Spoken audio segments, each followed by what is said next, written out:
What's up, everybody?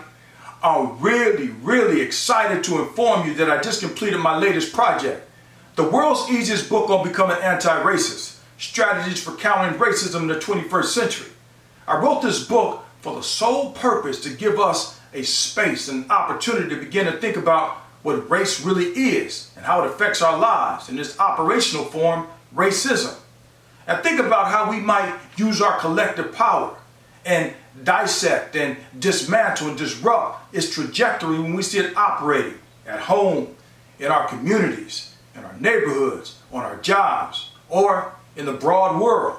I employ one of the most effective teaching methods that goes back thousands, if not millions of years, that my mother used all the time. And that's storytelling. Through my personal experiences with racism and others close to me, or stories that I created that highlights its deeply entrenched nature. I want you to challenge your own thinking and consider how we might ensure that all people are valued, recognized, and respected, regardless of their racialized group membership. In the first chapter, I want you to go back to when race was first introduced to you and how we realize differences affect our lives. I start with my own story.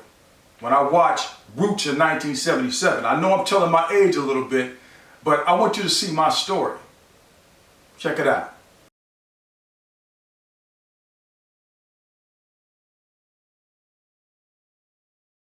I wrapped my hands tightly around the grip of a 29-inch wooden bat and raised the bat just over my right shoulder and began a slight circular motion, preparing for my older brother Terrence to wind up and release the pug ball that we had made out of an old t-shirt, aluminum foil, and masking tape. Our driveway is narrow, and if I hit the ball to straight center field, I think I have enough power to send the ball over the sidewalk to the other side of the street to get a home run, and that would surely end the game. And we might even make it inside the house before the streetlights come on. And though our parents haven't set such serious restrictions on us as some of our friends, it just don't make sense for us to be playing pug ball in the dark. Terrence finally winds up and releases a pitch right down the middle.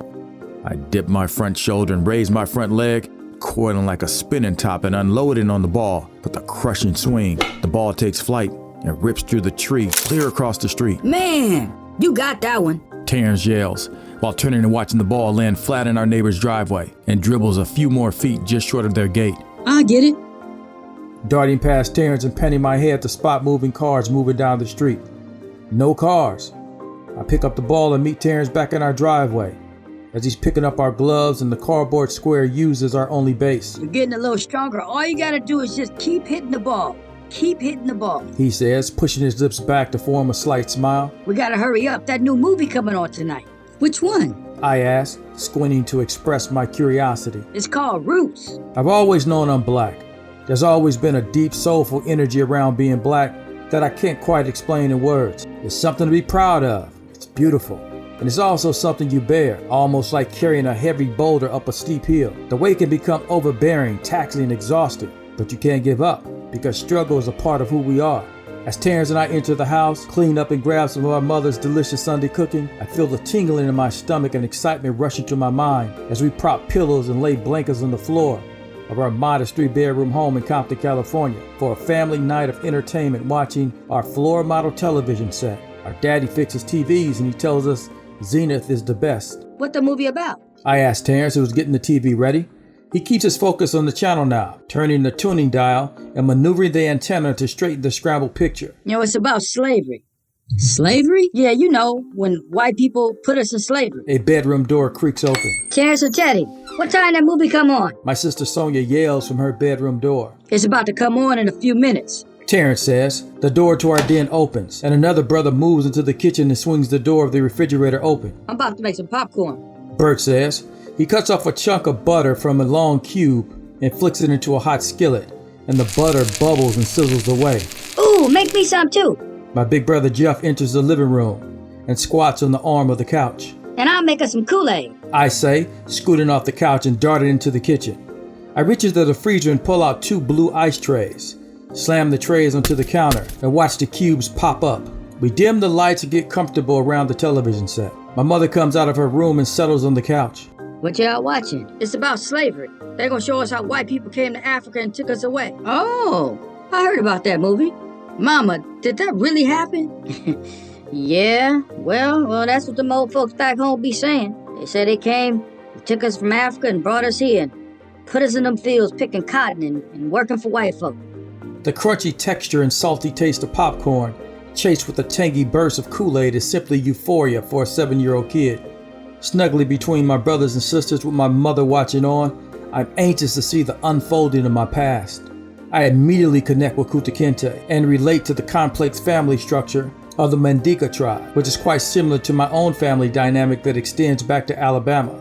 I see myself in Kunta, the boy warrior trying to make sense of the world around him as he transitions into manhood. His grandmother, played by Maya Angelou, reminds me of my own grandmother, Big Lula.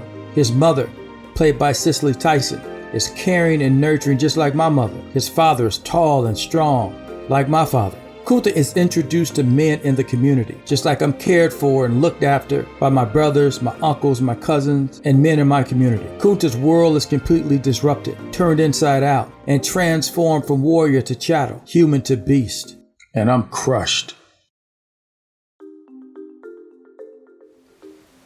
So as you can see, I was devastated when I first learned about race and how it affects our lives. But I was blessed and fortunate to have a loving and supportive family who answered my questions, and an 8th grade teacher by the name of Mr. Davis at Vanguard Junior High School that really brought clarity to my confusion. I discussed all this in chapter 1 of the book. You can pick up the book on Amazon.com, or you can go to my website, www.teddymcmillan.com, click on the live link that'll lead you to Amazon.com. I want you to purchase the book, or 2 or 3.